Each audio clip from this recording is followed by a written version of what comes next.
आज से तकरीबन 7 मिलियन साल पहले प्लीस्टोसिन पीरियड के पहले जब पृथ्वी एक न्यू आइस एज की ओर बढ़ रही थी, तब कुछ ऐसा हुआ जिस वजह से हम इंसान धरती पे आ गए। हिमयुग की वजह से हम पृथ्वी पर कैसे आए? हिमयुग मतलब बर्बादी, तो फिर हम इंसानों का जन्म कैसे हुआ? वेल दोस्तों, जब पृथ्वी का तापमान गिर रहा था, तब अफ्रीका के गर्मी और ह्यूमिडिटी से भरे घने जंगल धीरे धीरे ठंडे और सूखे पड़ने लगे। इससे बड़े पेड़ों की तादाद घटने लगी और उनकी जगह लिली घास ने ले ली, यानी अब तक जो बंदर प्रजातियां ऊंचे ऊंचे पेड़ों पर गुलाटियां मार रहे थे, उनसे उनका प्लेग्राउंड ही छीन गया और उनमें से कुछ 2 पैरों पर चलने के लिए मजबूर हो गए। अब इसे नेचुरल सिलेक्शन कह लो या कुछ और, लेकिन यही वो समय था जब इंसानों के पूर्वज यानी होमिनिड्स बाकी बंदर प्रजातियां से अलग हुए और होमोसेपियन यानी हम बने। लेकिन ये विभाजन 7 मिलियन साल पहले हुआ और होमोसेपियन 3 लाख साल पहले आए, तो बीच के 6.7 मिलियन सालों के दौरान क्या हुआ? वेल, इस सदी को हम कहते हैं प्री हिस्ट्री। आज का यह वीडियो इसी के लिए है कि प्री हिस्ट्री शुरू होने से पहले क्या हुआ। आज से तकरीबन 7 मिलियन साल पहले होमिनिड मॉडर्न बंदरों के पूर्वजों से अलग हुए। तब होमिनिड ट्राइब के जो सबसे पहले जीव उभर के आए ना वो थे सहेलंथ्रोपस, जो कई मिलियन सालों तक ऑलमोस्ट बंदरों जैसे ही दिखते थे और बस नए क्लाइमेट और एनवायरनमेंट के साथ जीते थे। पर आखिर ऐसा कब तक चलता समय के साथ ढलना जरूरी होता है, और इसीलिए तकरीबन 6 मिलियन साल पहले सहेलंथ्रोपस किसी पेड़ के डालियां की तरह अलग अलग दिशाओं में इवोल्व हुए और होमो ट्राइब के अन्य जनेरा जैसे अर्डीपिथेकस, जो 5.9 से 4.3 मिलियन साल पहले ऑस्ट्रेलोपिथेकस, जो 4.2 मिलियन से 1.7 मिलियन साल पहले पैरेंथ्रोपस, जो 2.7 से 1.2 मिलियन साल पहले, और होबो, जो 2.4 मिलियन से अभी तक प्रेजेंट है, इन स्पीशीज में तब्दील हुए। अब वैसे तो सभी जेनरा इंडिपेंडेंटली इवॉल्व हुए थे, मगर इनके चेहरों को देखकर कोई भी ऐसा अंदाजा लगा सकता है कि समय के साथ उनके फेस के मुकाबले स्कल बड़ा हो रहा था, जिसका मतलब ये था कि उनके भेजे बढ़ रहे थे, इंटेलिजेंस बढ़ रही थी, कंट्रोल ओवर द एनवायरनमेंट बढ़ रहा था। लेकिन जब भेजा सबका बढ़ रहा था, तो इन सभी जनेरा में से सिर्फ जीनियस होमो ही कैसे जिंदा बच पाया? इवोल्यूशन के दौरान जब नेचर द्वारा होमोनिड्स का भेजा उनके स्कल की सीमाओं के बाहर जा रहा था, तब जीनस ऑस्ट्रेलोपिथेकस के सबसे आगे थे।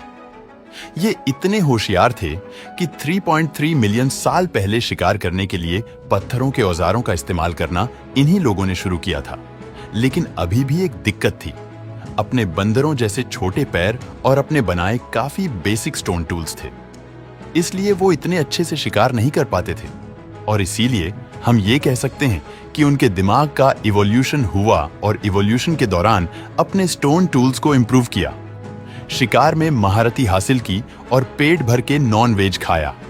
इतना ज्यादा नॉन वेज खाने की वजह से उनका दिमाग बड़ा होने लगा।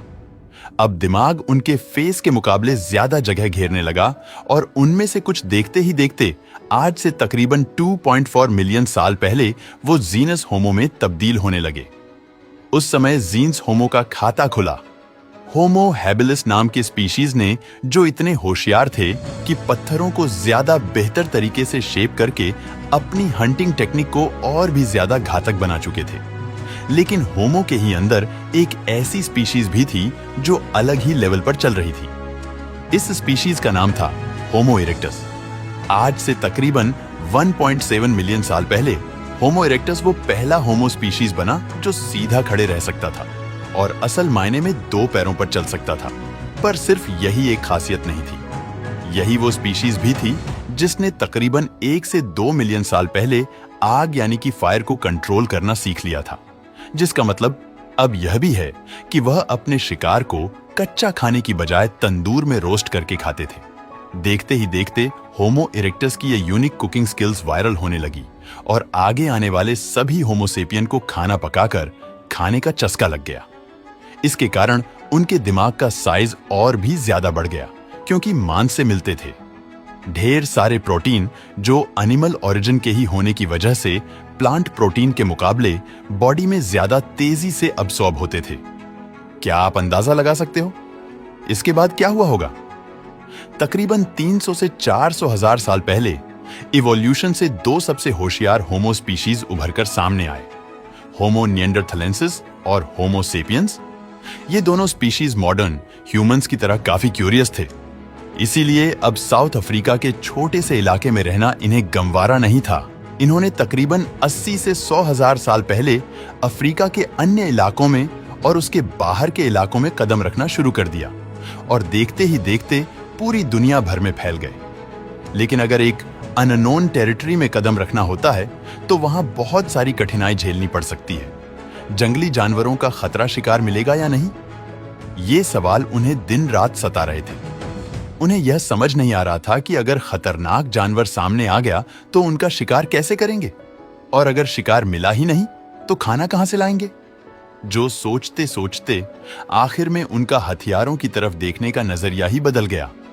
उन्होंने स्टोन टूल्स की नोक को और भी ज्यादा तेज करना शुरू कर दिया और उन्हें लकड़ी या हड्डियों से बांधकर भाले की तरह इस्तेमाल करने लगे। साथ ही उन्होंने कुछ पत्थरों को धारदार चाकू की तरह बनाना शुरू कर दिया, जिससे अब वह किसी जानवर को सिर्फ मारकर उसके मांस को छोटे छोटे टुकड़ों में काट भी सकते थे, और ऐसा करने से शिकार को दूर दूर तक ले जाने में भी आसानी होती थी और अन्य जानवरों से उसे छुपाए रखने में भी।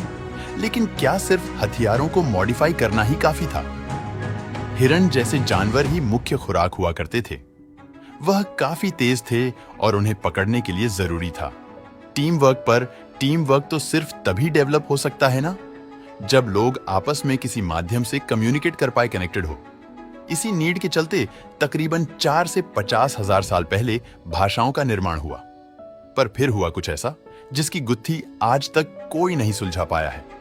आज से तकरीबन 30,000 साल पहले होमो निएंडरथलेंसिस अचानक से विलुप्त हो गए। अब ऐसा क्यों हुआ, इसके ऊपर अभी भी खोज जारी है। पर इस वक्त के बाद सिर्फ एक ही होमो बच गए थे और वो थे हम होमो सेपियंस। लेकिन इनके नसीब में भी अभी बहुत कुछ कांड होने बाकी थे। होमो निएंडरथलेंसिस के विलुप्त होने के कुछ हजार साल बाद पृथ्वी पर एक मिनी आइस एज, जो ऑलमोस्ट आज से 15,000 साल पहले तक जारी था। अब क्योंकि हमारे पूर्वजों ने आग जलाना सीख लिया था, इसीलिए उन्हें इस आइस एज को झेलने में कोई खास तकलीफ तो नहीं हुई। लेकिन आइस एज के दौरान हुई खाने की कमी ने उन्हें एक इंपॉर्टेंट चीज जरूर सिखा दी। शिकार पे जाने के बाद खाना मिलेगा या नहीं, इसकी कोई गारंटी नहीं।